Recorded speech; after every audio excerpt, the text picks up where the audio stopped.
ordinance. Usad pang ordinansa na naipasar ko, amoya na PhilHealth para sa masa program. Nag-create kami kin capitation fund, so yan local government, na 2,000 na mga nagtitios na pamilya ko 2,002 na tawan kin mga PhilHealth cards tanganing makapag-avail sinda ko yan na PhilHealth program. Ko ako maging kagawad, so mga kagawad, di nga ni mag-a-attender kin flag ceremony. Kaya ko ako maging vice mayor, nag-require kami sa sadiri na mo na mag-attend kin flag ceremony. Maliban ko yan, di magluluwas a sesyon. Kaya kung maging akong kagawad, ipinag-propose ko a mobile session na kunsari every month nag-iiyan kami sa iba-ibang barangay, tanganing mabayad a kamutangan ka lugar na pigserbiyan na mo a kanindang mga problema tanganing madara na mo sa di munisipyo.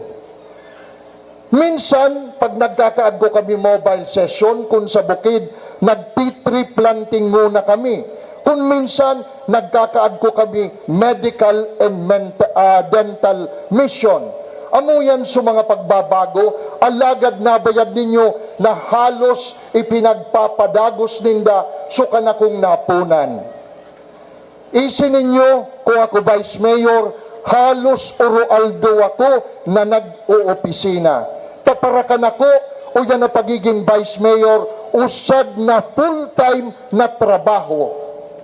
Maliban ko yan, o ninong ka kung nag-absent sa sesyon. Maliban kung agko kami seminar. Ninong ka kung nauri sa sesyon, taag ko kami lagbok, ko panahon na mo. Amo yan akan akong naikontribusyon sa banwaan na Baao. Nguwan uno akan akong kaplanuan. Kung ako maging vice mayor ninyo, unang-una asikasuhon ko a vehikulo kasanggunian. Bago maglayag, bago maglarga, uyan na vehikulo, kinakaipuan na matanos ko na uyan na sanggunian. Uno yan. Sa loob kin 100 days, amo di aka namong kaplanuan. Una, mag-come up, mag-uman kin internal rules of procedure as sangguniang bayan. Tanganing sa mga committees na bigtrabaho, uyan ma-fill upan ka mga miyembros ka sanggunian. Kung unong mga priority programs, isuyan man yan. Ikarwa, mag-accredit kami, kuya na mga NGOs, POs, civil society organizations, tanganing sinda ma-accredit, makapagpartisipar sa paggogobyerno, sinda maging member, kuya naman iba-ibang special committees ka local government. Halimbawa, Local Development Council na nagpaplano, Local School Board, Local Health Board, MADAC, o the Municipal Anti-Drug Abuse Council, MDRRMC, ngamin yan nananaipo, kin representative ng gagalin sa NGO. Kung uda accredited, o yan da makauulakan da. Kaya kaipuan na makapag-accredit kami ka mga NGOs, POs. Ikatulo, gusto na mo, na i-inventaryo ang amin na ordinansa kasanggunian na ipinasar pasanggunian and the present sanggunian to determine whether ordinances are implemented, those not implemented, those that need revision, and those that need amendment. Dapat o yan ma-inventaryo. Asin ikapat, o yan na makapag-come up sa loob kin tulong bulan, o yan na sanggunian kin legislative agenda in support of the executive agenda. Ang mga prioridad nagigibon na mo, tananing maprepararan na mo, o yan na pag-aprobar ka budget so yan executive, madara sa sanggunian for budget authorization. Ngayon, personalmente, uno akan akong kaplanuan. Darwang ordinansa ang nababayad kong kaipuan.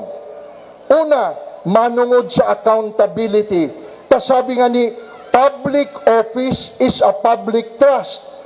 And public official is accountable at all times to the people.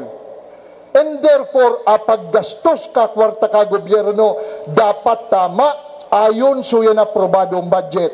Kaya usad na ordinansang gusto kong i-propose and ipasar, amo yan na anti-EPAL law.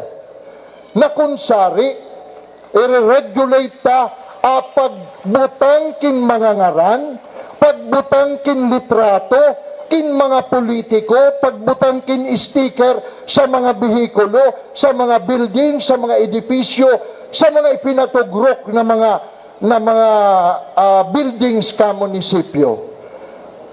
Tauno, bawal apagtaban, pero bukusan naman apagtaban kin kwarta, kin gamit.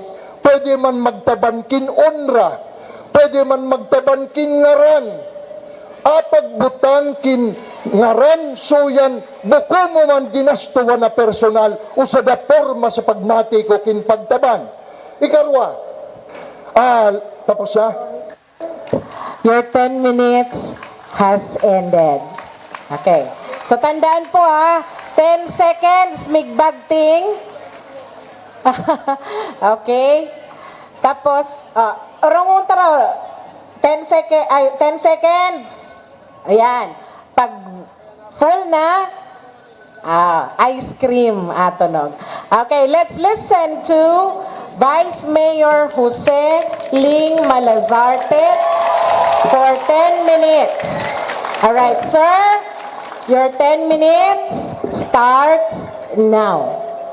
Diyos maray na gabi po, kanato ngamin, especially ka Parish Pastoral Council for Responsible Voting, sa pamamayo kakanatong Parish Priest, Father Louis Oxiano and Father Amaro, and also our election officer, Mama Tukad, mga panelists, mga ngodkong taga-Baao, Diyos maray na gabi po kaninyong amin. So ako po, si Architect Jose Ling Bena Malazarte, taga Santa Cruz, igin po ni retired teacher George Malazarte, kakigin ko pong babayi, si Remedios Llorenz Buena,